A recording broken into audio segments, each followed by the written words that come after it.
బల్కంపేట ఎల్లమ్మ ఆలయం వద్ద అధికారులకు సనత్ నగర్ ఎమ్మెల్యే తలసాని శ్రీనివాస్ యాదవ్ శుభాకాంక్షలు తెలిపారు.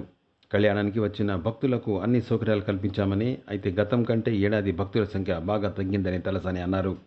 ఈ ఏడాది ప్రసార మాధ్యమాల ద్వారా అమ్మవారి కళ్యాణాన్ని లక్షలాది మంది భక్తులు తిలకించారు. వర్షం కారణంగా రాత్రి విద్యుత్ సరఫరా నిలిచిపోగా భక్తులు ఇబ్బందులు పడ్డారు.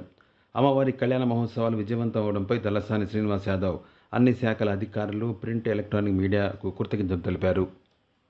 ये न्यूज को पेश करते हैं हैदराबाद होम अप्लायंसेस।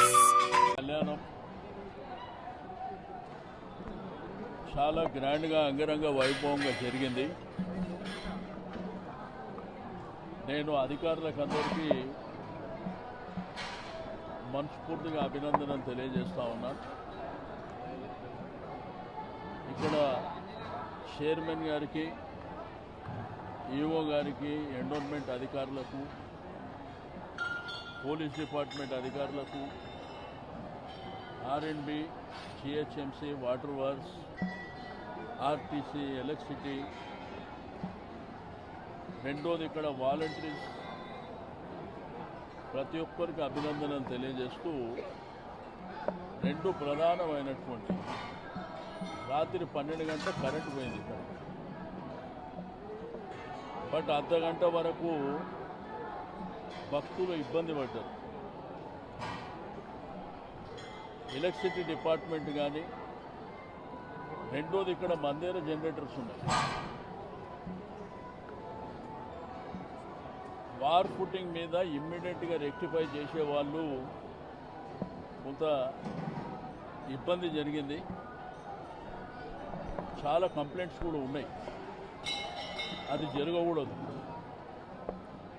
రెండోది కొంత అన్నదానం చేసే వాళ్ళు కూడా ఇబ్బంది పడ్డారు. అక్కడక్కడ వాళ్ళకు అసలు ప్రాపర్గా వాళ్ళు వచ్చే భక్తులకు, దూర ప్రాంతాల నుంచి వస్తే వాళ్ళకు మంచి భోజనం పెట్టాలనేటువంటి సంకల్పంతో, ఉదారమైనటువంటి స్వభావంతో చేసే కార్యక్రమం. వాళ్ళని నెట్టేయడం, వాళ్ళకు అసలు ప్రాపర్గా కొన్ని ఫెసిలిటీస్ ఇవ్వాలి, అవి ఇవ్వకపోవడం, ఇబ్బంది పడ్డారు. ఓవరాల్గా కళ్యాణం మాత్రం బాగా జరిగింది. నేను పురోహితులతో పాటు బల్కంపేట ఎల్లమ్మ దేవాలయంలో పనిచేసే ప్రతి స్టాఫ్ కూడా అభినందనలు తెలియజేస్తాను. అదేవిధంగా మీడియా మిత్రులకు, ప్రింట్ మీడియా మీకు కూడా అభినందనలు తెలియజేస్తూ ఉన్నాను. సాయంత్రం జరిగే రథోత్సవం ఎటువంటి ఆటంకాలు, ఇబ్బందులు లేకుండా బ్రహ్మాండంగా జరగాలి. ఎందుకంటే స్థానికంగా ఉన్నటువంటి ప్రజలు అమ్మవారు దీవెనలతోని ఆ రథ ఊరేగింపు జరిగేటప్పుడు వాళ్ళ పరిసర ప్రాంతాలను తిరుగుతుంది కాబట్టి సంతోషంగా వాళ్ళు చేసుకునేటువంటి కార్యక్రమం కాబట్టి దీన్ని ఎటువంటి ఇబ్బందులు కలిగించకుండా మంచిగా జరగాలని కోరుకుంటున్నా. రెండోది వచ్చేటువంటి లక్షలాది మంది భక్తులు, ఆ భక్తులకు నిన్నే ఇక్కడ అందరు వాలంటీర్లు, రెండోది సేవ, మా సేవ చేసే మహిళలు కూడా బ్రహ్మాండంగా చేశారు. రాజకీయ పార్టీలు కూడా మాతో పాటు, మా నాయకులతో పాటు, నీకు కాంగ్రెస్, బీజేపీ అందరూ కూడా కలిసిమెలిసి పనిచేసుకున్నారు సంతోషంగా. ఎందుకంటే అమ్మవారి దగ్గరకు వచ్చే లక్షలాది మంది భక్తులకు ఇబ్బంది కలగద్దన్న సంకల్పంతో చేసేటువంటి కార్యక్రమం. ఇవన్నీ వచ్చే సంవత్సరం ఈ గ్యాపులు కూడా ఎక్కడ కూడా లేకుండా రెక్టిఫై చేసుకొని ఇంకా గ్రాండ్గా చేసేటువంటి కార్యక్రమం. కానీ గతాన్ని పోలిస్తే భక్తుల సంఖ్య తగ్గింది. గతాన్ని పోలిస్తే నేను పొద్దుననే నాకు అనుమానం వచ్చింది. నేను పొద్దున ఇక్కడికి వెళ్ళేటప్పుడు చెప్పిన తక్కువ కనిపిస్తున్నారు అని చెప్పి. బట్ ఓవరాల్గా ఇక్కడ టెంపుల్లో హెడ్ కౌంట్ చేసేటువంటి మిషన్ ఉంది, తీసుకుంటే కూడా కొంత తక్కువ సంఖ్యలో. అంటే గత అనుభవాలు, గత సంవత్సరం జరిగినటువంటి కొన్ని ఇబ్బందులు, మళ్ళీ ఇక్కడ కూడా ఇబ్బందులు పడతామనేటువంటి బాధ ఉండొచ్చు. ఇది ఓవరాల్గా. రెండోది లైవ్ టెలికాస్ట్లో కూడా లక్షల మంది వీక్షించారు. లైవ్ టెలికాస్ట్లో కూడా కాబట్టి ఓవరాల్గా ఏది జరిగినా కానీ అందరూ సంతోషంగా అమ్మవారి భక్తులందరూ నిన్న కళ్యాణంలో భాగస్వామ్యమైంది, దేవుడు దర్శనం చేసుకుంటూ బాగా జరిగింది.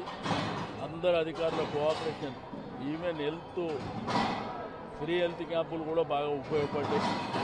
అన్నదానం చేసిన వాళ్ళు కూడా లక్షల సంఖ్యలో చేశారు. ఇవన్నీ కూడా బ్రహ్మాండంగా జరిగినాయి.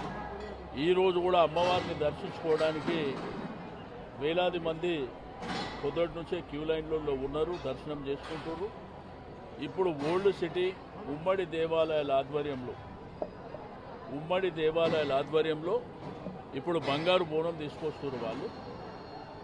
అది కూడా మరి గ్రాండ్గా జరుగుతుంది. కాబట్టి వారికి కూడా అభినందనలు తెలియజేస్తూ ఇది ఓవరాల్గా ఉన్నటువంటి ఇది.